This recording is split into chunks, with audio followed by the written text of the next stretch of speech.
अस्सलामुअलैकुम। इब्तदाई Urdu by Cantab publisher, Cambridge scholar series और कैंटब की तमाम तर कुतब Punjab curriculum and textbook board से मंजूर शुदा है।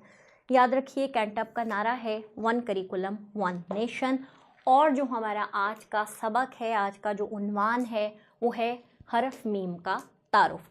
और हमने हमेशा आगाज़ करना होता है किस चीज़ से? मुआवनात की मदद से अशिया के नामों का तारुफ करवाना होता है। तो चले जनाब आज की कहानी की बुन्नत बुनते हैं। जी बच्चों अस्सलाम वालेकुम। ये है माजिद। ये कौन है? माजिद है। और एक दिन माजिद अपने अब्बा जान के साथ, अपने वालिद, अपने अब्बू के साथ तालाब के किनारे टहल रहा था, यानी आराम आराम से चल रहा था। उसके अब्बू ने उसे क्या दिखाया तालाब के किनारे? उन्होंने दिखाई उसे मुख्तलिफ किस्म की मछलियाँ। मछली। और उन्होंने उनको दिखाए मेंढक। और वहीं तालाब के किनारे एक पिंजरे में कुछ मोर भी थे। आपने मोर देखे? माजिद के अब्बू ने उसे मोर भी दिखाए। ठीक है।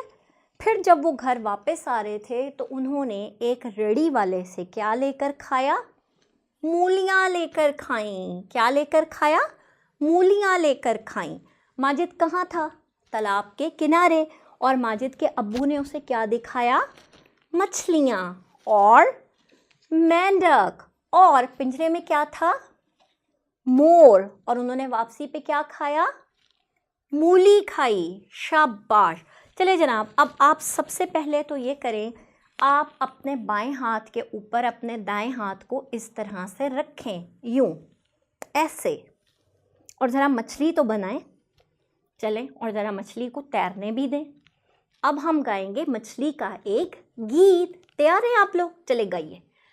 मछली जल की रानी है, जीवन उसका पानी है, हाथ लगाओगे तो डर जाएगी, पानी से निकालोगे तो मर जाएगी।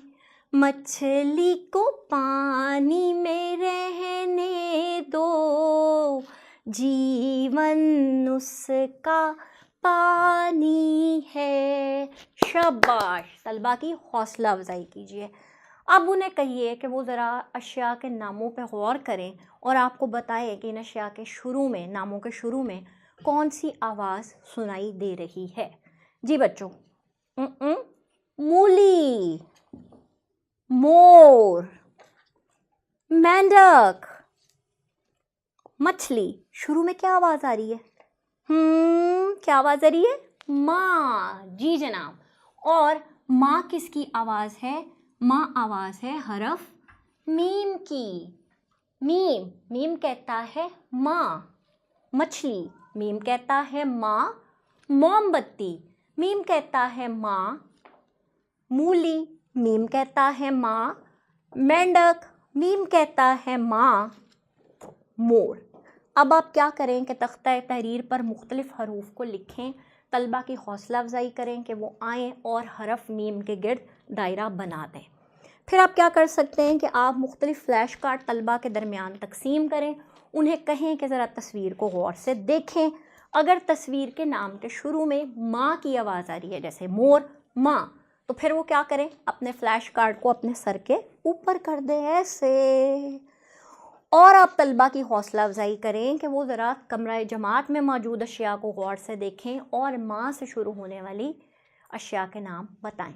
आप तलबा से पूछें कि क्या कमरा जमात में कोई ऐसा शख्स मौजूद है जिसका नाम माँ से शुरू होता है?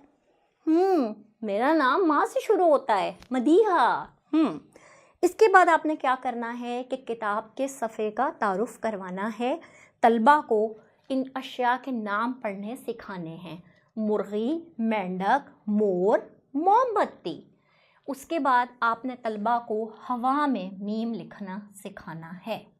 मीम, माँ। उसके बाद तलबा सैंड ट्रे में मीम लिखने की मशक करें और फिर अब बारी आ गई किसकी, सरगर्मियों की। तो जनाब अब इसमें क्या कर सकते हैं कि हम तलबा को मुख्तलिफ़ ग्रोहों में बांट सकते हैं। एक ग्रोह जो है वो क्या करे कि वो प्ले डो की मदद से मूली बनाए, मूलियाँ बना ले। दूसरे ग्रोह को आप क्या कर सकते हैं कि ये देखें, जैसे हमने कागज़ के मुख्तलिफ़ टुकड़ों को जोड़कर, रंगीन चार्ट पेपर को जोड़कर मछलियाँ बनाई हैं, तो हम तलबा से ये मछलियाँ भी बनवा सकते हैं। तीसरे ग्रोह से आप क्या कर सकते हैं कि आप उनको दे दीजिए मुख्तलिफ़ अखबार के तराशे और उनको कहें कि इसमें से हरफ मीम को तलाश करके उसके गिर्द वो दायरा बनाएं। तलबा को आप मोर की तस्वीर दे दीजिए और उनको कहें कि ज़रा इसकी साख्त पर, इसकी खूबसूरती पर गौर करें, अल्लाह का शुक्र अदा करें कि उसने कितनी कितनी खूबसूरत चीज़ें बनाई हैं। अब जनाब मीम से बनता है एक बड़ा अहम लफ्ज़ और वो है माँ। बच्चों से पूछें कि उनकी माएँ उनके लिए क्या क्या करती हैं और क्या वो बदले में अपनी माँ के शुक्रगुजार होते हैं। तलबा को कहें कि वो आज जाकर अपनी अपनी माँ का शुक्रिया अदा करें और अपनी माँ को बताएं कि वो भी अपनी माँ को बहुत ज़्यादा प्यार करते हैं। हमारी आपसे दरख्वास्त है कि इस हर्फ़ के लिए आप कम से कम 4 से 5 पीरियड ज़रूर इस्तेमाल करें ताकि तलबा अच्छे तरीके से इसके जो ज़ख़ीरा अल्फाज हैं उनसे रोशनास हो जाएं, हर्फ़ की साख से मुतारिफ़ हो जाएं, आवाज़ को सीख जाएं और नुकात को मिलाकर मीम लिखने की मश्क कर सकें। शुक्रिया।